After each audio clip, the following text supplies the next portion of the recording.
kekerasan seksual ya Bu. Bisa dibaca di sini, dilihat dari gerakan-gerakan tak wajar. Yang pertama, boleh saya minta bantuannya Bu Asri? Kedua bahu terangkat sehingga menutupi leher. Ini gerakan refleks seseorang untuk melindungi tubuhnya. Iya, kedua bahu terangkat sehingga menutupi leher. Ini gerakan refleks seseorang untuk melindungi tubuhnya. Seperti ini ya Bu ya. Kalau gerakan tak wajar ini kayak gini ya, itu menandakan ada tekanan dari luar ya Bu ya. Kedua bahu terangkat sehingga menutupi leher. Kepala tertunduk ke dalam ya Bu, yang selanjutnya ya. Berarti karena tadi ya, karena ada paksaan, otomatis refleksnya langsung menunjuk ke dalam ya, kepalanya ya. Bu Novi sudah jelas? Iya, sudah. Lanjut yang ketiga, boleh dibacakan Ibu Novi? Kedua tangan dan kedua kaki menyimpul erat. Ya, seperti yang ada di contoh di atas ya Bu. Kedua tangan dan kedua kaki menyimpul erat. Ini tanda akan ada ketakutan ya Bu, karena ada paksaan tadi, posisi kita takut, jadinya seperti yang ada di foto ini ya Bu ya. Terus yang keempat, lutut tertekuk ke dalam, seperti yang ada di kayak gini ya Bu ya. Berarti dalam posisi misal duduk kayak gini berarti posisinya ya. Iya. Terus yang ke selanjutnya, tubuh menekuk kayak gini ya Bu, tubuh menekuk. Ada yang bisa menyatakan mungkin? Bu Ulfa, tubuh menekuk gimana Bu? Tubuh menekuk kayak melonggar gitu bukan Bu? Iya, tanda ada ketakutan, posisi refleks, betul otomatis tubuh menekuk ya. Terus yang ke selanjutnya, mata berkedip-kedip. Ada yang bisa menyatakan? Bu Novi mungkin? Ini mungkin efek karena ketakutan, ya kan? Ketakutan terus dia refleks menangis ya, jadinya di matanya berkedip-kedip ya Bu. Wajah pucat pasi. Kalau orang ketakutan kan biasanya wajahnya langsung pucat ya Bu ya, kayak kekurangan makan ya, kayak gitu ya. Terus yang terakhir, dilanjut ke sini ya Bu ya. Tanda-tanda terjadi kekerasan seksual ya Bu. Kalau dilihat dari gejala fisik, fisik itu apa Bu? Fisik Yang terlihat berarti ya. Berarti kalau dicubit biasanya sakit ya Bu ya. Kalau fisik itu yang terlihat ya. Yang pertama, sakit jika memakai celana dalam dan mengeluh kesulitan atau kesakitan saat BAB dan BAK. Nah ini ketika seseorang ya Bu yang terkena tanda adanya paksaan atau mungkin sesuatu yang tak wajar, ini nanti dia tanda-tandanya itu akan mengeluh kesakitan ketika buang air besar atau buang air kecil ya Bu.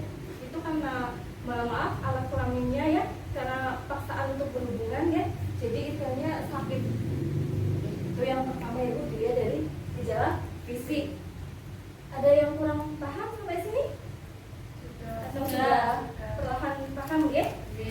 Yang kedua, cedera pada buah dada, bokong perut, bagian bawah, paha, sekitar alat kelamin atau dubur.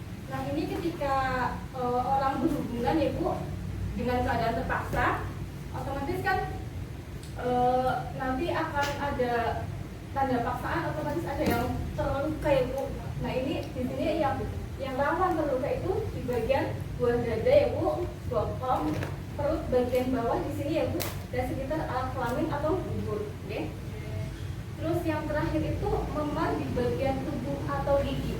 Nah ini dijelaskan ketika memaksa korban merapat di dinding ini, ketika seseorang memaksa untuk berhubungan ya Bu, itu akan refleksi korbannya karena tidak mau kena paksaan, itu akan otomatis meronta kan.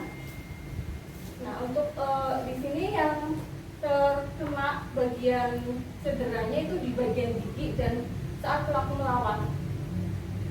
Terus yang selanjutnya, rasa panas dan nyeri di area genital dan rasa sakit jika disentuh. Nah ini ketika otomatis yang namanya keadaan memaksa ya Bu, kita nggak siap, otomatis rasa sakit pasti ada ya Bu ya. Kalau misal di sini tuh rasa panas dan nyeri di area genital. Area genital tahu kan ya Bapak Ibu? Area sensitif pada perempuan dan laki-laki ya. Terus yang ke selanjutnya bisa dibacakan Bu Novi. Cara jalan yang tak wajar, agak mengangkang. Nah ini karena sakit di bagian alat kelamin, otomatis cara jalannya agak mengangkang ya. Sudah tahu ya kalau jalan mengangkang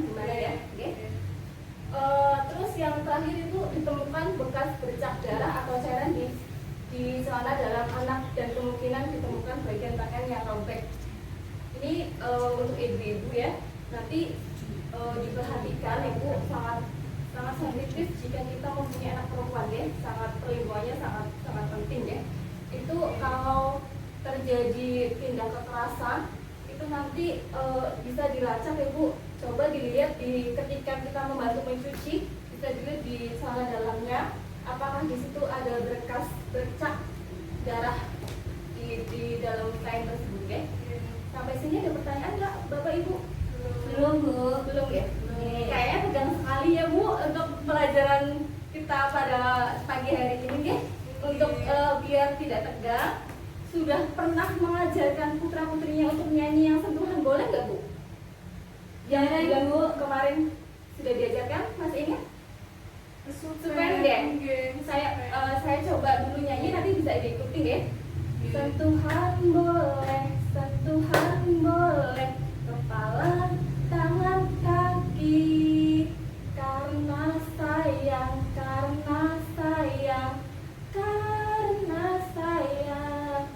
sentuhan tidak boleh yang tertutup baju dalam, hanya diriku yang boleh menyentuh.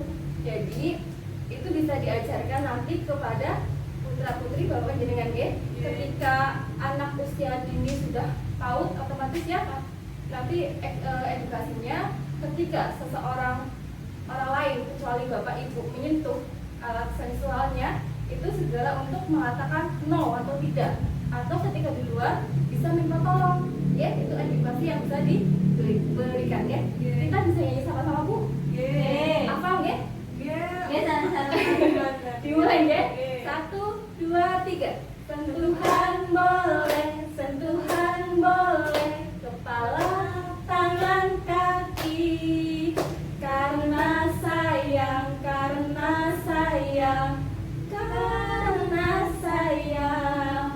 sentuhan tidak boleh yang tertutup baju dalam, hanya diriku yang boleh menyentuh. Baik, tepuk tangan bagi kita semua. Masih semangat Bu untuk lanjut? Kayaknya agak berbobot ya Bu untuk pertemuan kali ini ya. Baik Bu, lanjut ya. Tadi Bu kita sudah menjelaskan ada tanda-tanda kekerasan seksual, tanda-tanda tidak dari gejala fisik, gejala psikis. Nah, ketika hal ini terjadi ke ibu di lingkungannya ibu, itu sikapnya ibu bagaimana Bu? Apa yang ibu akan berbuat jika menghadapi, istilahnya jika menjumpai hal-hal seperti ini?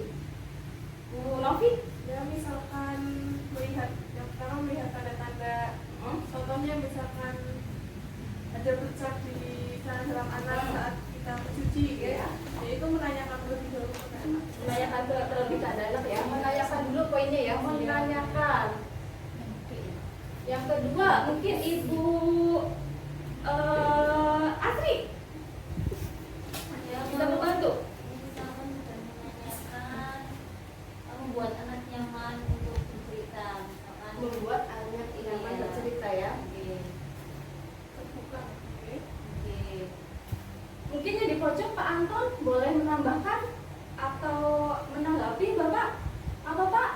Melaporkan ke kantor polisi. Iya, betul Bapak, melaporkan ke kantor polisi ya.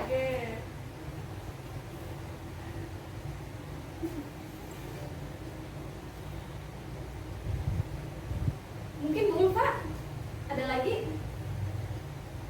Tadi Pak Anton menjawab melaporkan ke kantor polisi. Terus apa lagi?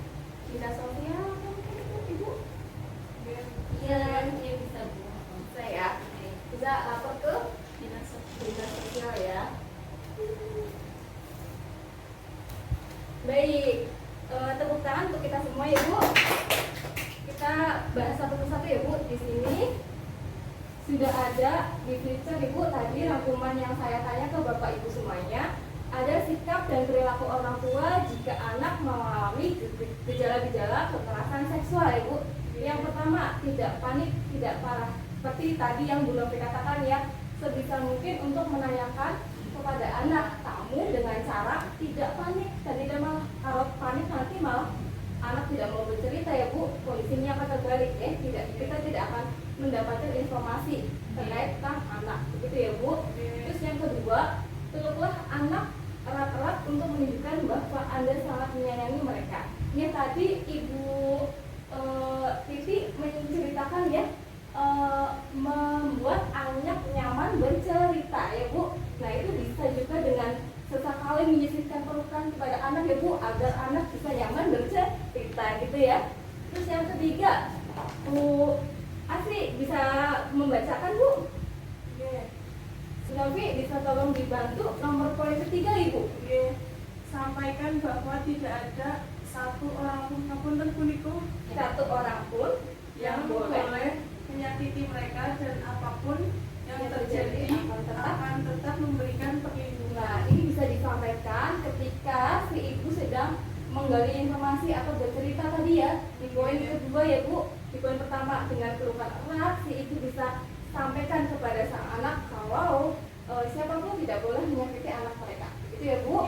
Terus yang selanjutnya, jadilah pendengar aktif tentang cerita dan pendapatnya. Nah, ketika ibu sedang menggali informasi dari si anak, si ibu juga harus jadi pendengar yang aktif. Jadi si anak bercerita apa, si ibu mendengarkan ya. Nanti kalau misal sudah selesai baru ibu merespon apa yang anak ceritakan. Begitu ya Bu.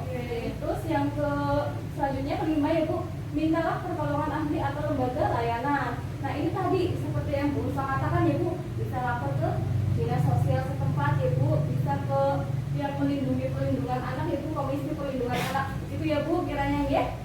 Sampai sini ada yang tidak paham? Paham ya? Paham ya insyaallah Bu. Yang terakhir bisa tadi benar apa kata Bu Novi ya Bu, laporkan Bu Novi, Pak Anton. Kata Pak Anton ya Bu tadi laporkan ke polisi ya. Jika ibu menemukan atau tanda-tanda seperti yang ini, segera untuk laporkan ke polisi, atau bisa juga kalau ibu nggak berani bisa dengan RT RW setempat begitu ya. Sampai di sini 3 bahasan ini ada yang kurang jelas nggak Bu? Yang saya jelaskan tadi. Jelas Bu. Jelas ya? Sebenarnya jelas ya. Nanti kalau misal ada yang tidak jelas, boleh ditanyakan ke saya Ibu di sela-sela pertemuan selanjutnya. Terus saya minta tolong Ibu untuk informasi yang ini, tolong nanti diberitakan kepada orang rumah ya Bu. Misal ini yang datang kan ibu-ibu ya, bisa disampaikan kepada suaminya, atau yang datang bapak-bapak bisa disampaikan kepada istrinya. Jadi biar paham, biar tahu ibu-ibu dan bapak-bapak untuk pertemuan kelompok tujuannya buat apa. Gitu ya Bu. You're a picture in a frame.